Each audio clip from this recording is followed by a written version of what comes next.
The man who took her life savings had a daily quota. If he didn't hit it, he was beaten. He hadn't left the building in 14 months. His passport had been taken on his first day. He didn't choose this job. He was sold into it. Someone was 26, an accountant, unemployed for 8 months. The job posting looked ordinary: data entry, tech support, customer service. Salary triple what he made at home, flight included, Bangkok office. This is how almost every case begins, not with a kidnapping, but with a job offer that made sense. Investigators estimate tens of thousands of people have been recruited this way across the region, lured by postings on legitimate job sites, then moved across a border once they'd already committed. He landed in Bangkok. A van was waiting. Nobody mentioned Myanmar. By the time he understood where he was going, they were already crossing a river he didn't recognize, into a compound he'd never heard of. His phone was taken at the gate. His passport went into an envelope with a number on it.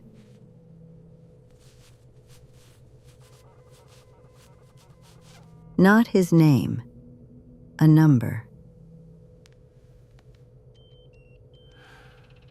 The building held roughly 600 people. Barbed wire on the inside of the windows, not to keep people out, to keep them in. Samwang's supervisor explained the job on day 1. He would run a persona, a woman, mid-30s, based in Seattle, recently widowed, working in finance. He would need to message 40 to 60 targets a day. Warm, patient, consistent. The goal was not a quick sale. The goal was trust, over weeks, sometimes months. His daily quota was measured in dollars extracted, not messages sent. Miss it, and the consequences were physical.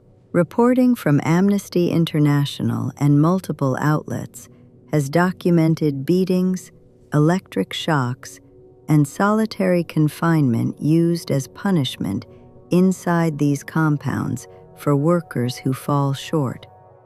He worked 16-hour shifts.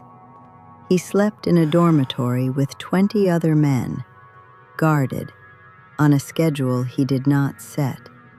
He never once believed he was helping anyone. He also could not leave. Both of those things were true at the same time. This is not one building. It's an industry. The United Nations estimates roughly 120,000 people are held in forced scam labor in Myanmar alone, with another 100,000 across Cambodia. Analysts estimate the regional industry generates tens of billions of dollars a year, built substantially on unpaid, coerced labor.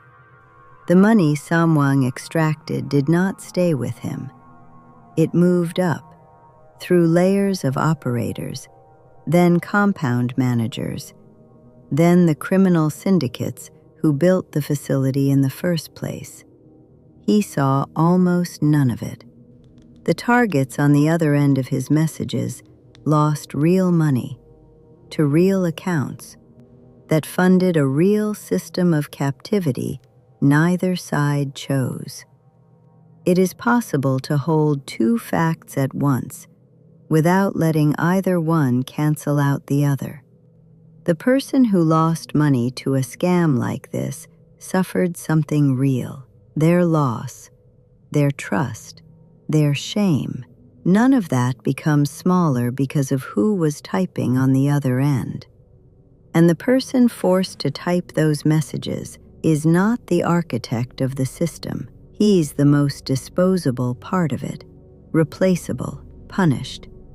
and by several accounts, sometimes trafficked here from the very same platforms used to lure the victims themselves. The people who built the compound, who profit from both sides of this, are the ones almost never named in the messages either side ever sees. That is who the system is designed to protect. Knowing this doesn't make it safe to send money to a stranger you've never met. The warning signs from our earlier episodes still apply, exactly the same way. But it changes where the anger should go. Not at the 26-year-old with a quota and a guard at the door. At the syndicate that built the building, and at a system that keeps rescuing money faster than it rescues people.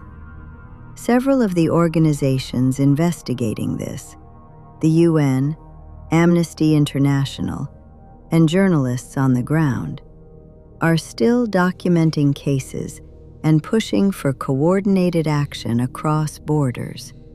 Their reports are linked below if you want the full picture.